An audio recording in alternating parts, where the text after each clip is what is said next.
Alright guys, welcome back to the ND72 channel. This is going to be part 3 of installing the Nitrous.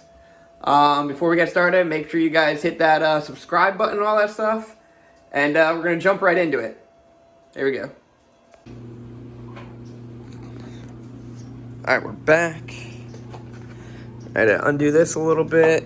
Now, the testing is going to be a little delayed because I did kind of... I went a little overboard with removing crap out of here. I started with just wanting to build a little area for the switch, and then I just kept digging and digging and digging, and I ended up gutting a lot more stuff here. So Mercedes comes with this nice little bar right here, so I reinstalled it when I put all the dash back on. A couple trim pieces don't fully fit properly yet, and I got this rat nest of wires I gotta take care of, but... Another thing I do have to do, I have to strip down this whole thing and try to get the ESP switch and then like the little hazards lights off of there and put them somewhere and make another dash. And then this is just a tester for the Nitrous setup. I'm gonna make this a lot cleaner, just make it straight over. This is a scrap piece I was just testing. So that's gonna be arming the system, and then to kill it, you can go right down like that. It's not even really fully bolted. I'm also gonna put the Purge over here and then the heater. And then literally clean it all up, delete some of those wires, and we're gonna go from there. Alright, so next up we're gonna set up the Purge solenoid and stuff. Never really done this before, so we're just gonna kind of like mock it up a little bit.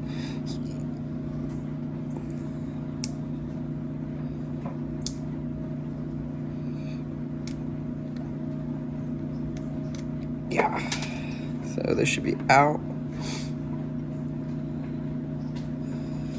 I'm gonna crank everything down. I just want to kind of like get it mocked up real quick. That's in.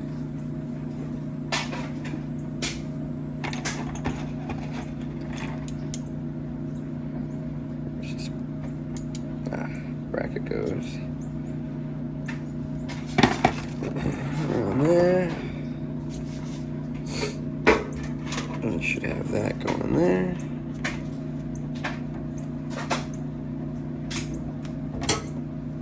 And that piece is gonna go. Alright, I got a general idea. Let's go mock it up in the car now. Alright, so we got this all pulled right back apart. I got the solenoid here. I got the little T right down there where I think it's tight enough. We'll see if it actually leaks when we test it all. But I'm thinking for the Purge solenoid, something like in this area. Let's see if I can wrap my hand around. So maybe just mount it. Definitely have to take a flatter spot. Maybe like just right like that. Or something, I just have it purged directly into the passenger seat. I think that'd be kind of cool and nifty. I've seen a couple of people do it on YouTube. Alright, let's keep going.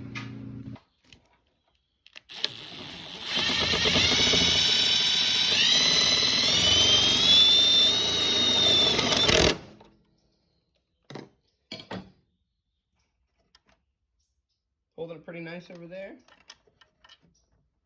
I think one will actually do. I might not even throw the other tapper in there. That's pretty hootenanny in there.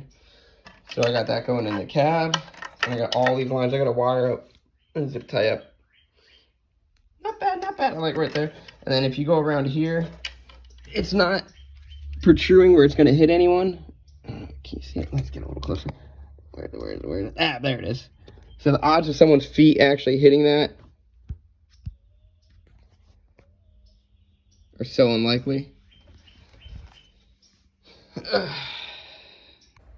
right now we got it plumbed all up very, very, specially. I guess it's an appropriate way to say. I just want to make sure I got no leaks, no nothing. So we're gonna start with the bottle really quick. Turn that on.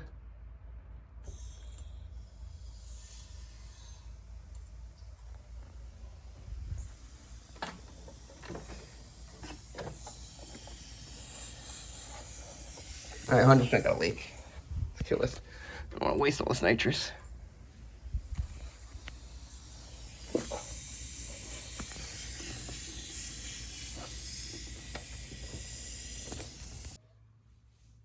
All right, turn it back on. I think I got all leaks. One little trick, if you do start getting a leak in nitrous, on the nitrous line that I found out, like recently, is that it'll start getting really cold and you'll be able to see it pretty effing easily if you can't hear it. Another little trick I'm gonna try, I don't know if it's actually gonna work, but so I closed off the bottle and everything like that. I'm gonna check the pressures.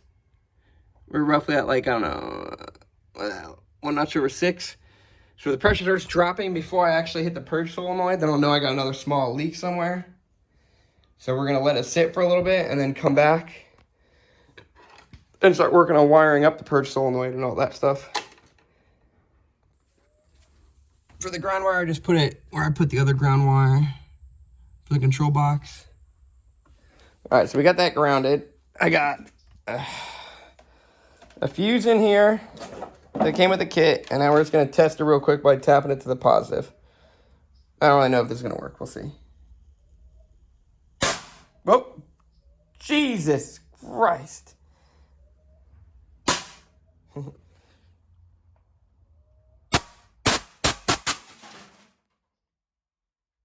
All right, it works pretty aggressively. So those little bumps, and we're not even at 600 PSI yet. Let me see if that like shook any leaks out.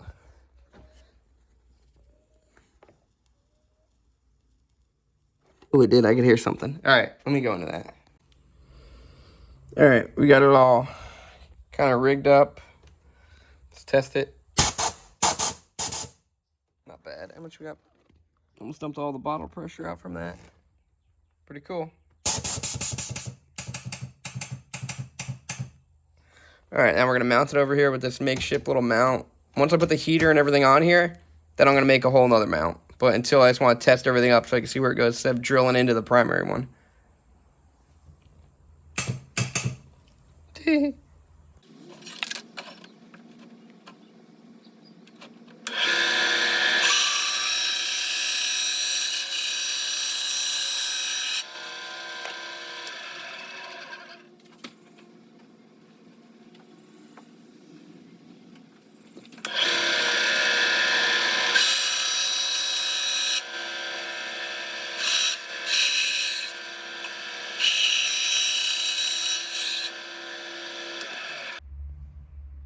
All right, got the new piece all cut.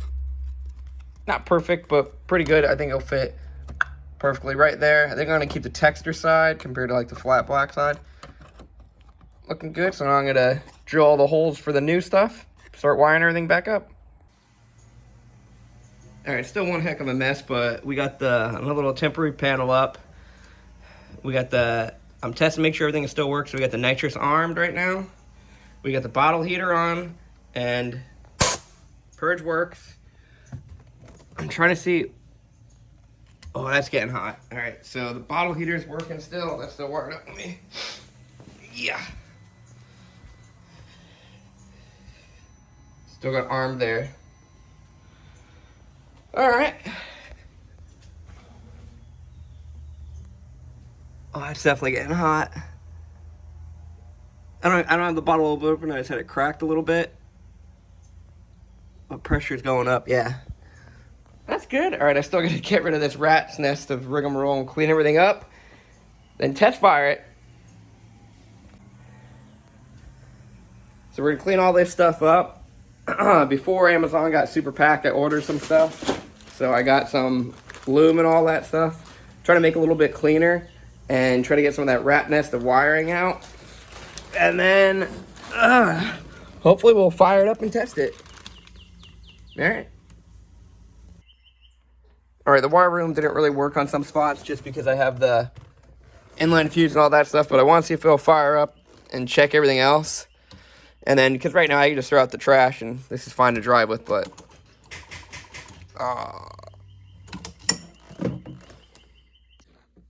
Alright. Car won't start. 98% sure, I'm pretty sure the battery's dead. Because car hasn't ran for a few days. I didn't have the battery on the charger the whole time. And I've been running accessories and trying to test a lot of things. So most likely battery's dead. So I'm going to throw on the charger, on the trickle charger, but that's going to take a few hours. So, yeah. Alright, while we're trying to wait for that battery to charge up, this is the heater core. That's part of like the whole housing. I already gutted it and everything like that I pulled apart. The issue I'm having is, well, it's not really that big of an issue. So when the engine fires up, the coolant comes, shoots this hose, would then go through the car, go through all that, hootenanny, and then it would come up through here into a Y, and then right here, I'll go show you, it was a control valve. All this stuff I ripped out. So it would go into here, and then a signal would get sent. It would open it up,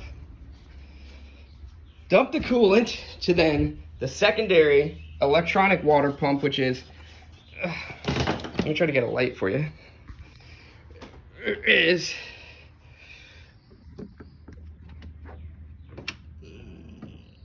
no, you can't even see it. It is buried down there.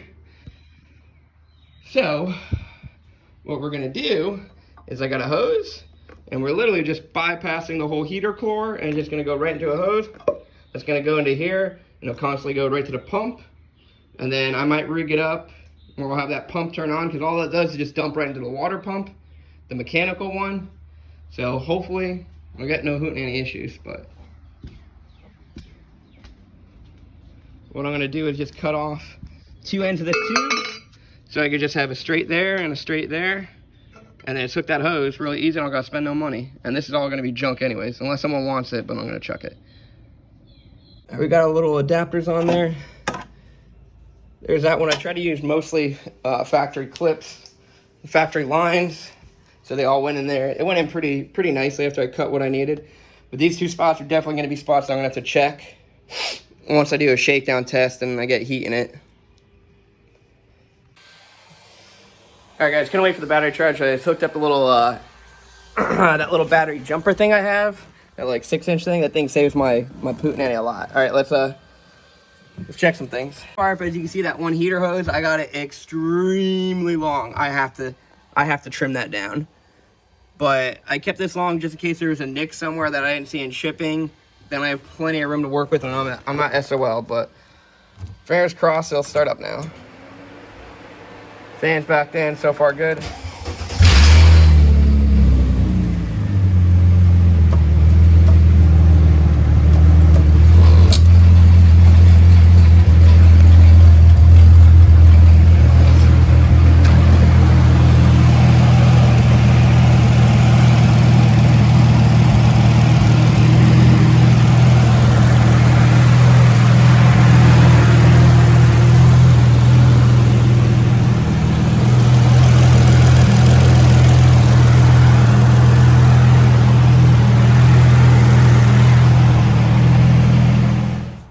Alright guys, we got it all wired up and all tested. It fired up. I'm doing this outro over here just because it was so loud with that car. So I'm bleeding the coolant right now, checking for ear leaks. I found one ear leak on the manifold, so I'm just gonna try to fix that real quick. Clean up the wires a little bit, all that other, all that shenanigans and all that stuff. And then tomorrow, on next video, I'm gonna clean it all out, take on the road, test it, do a few hits. And I got a special surprise, maybe at the end of that video or the one after that, of something that's cool that's going to be coming to the channel. But at the end of it, thanks guys for watching. Make sure you hit that subscribe button and tell your friends, and have a great day.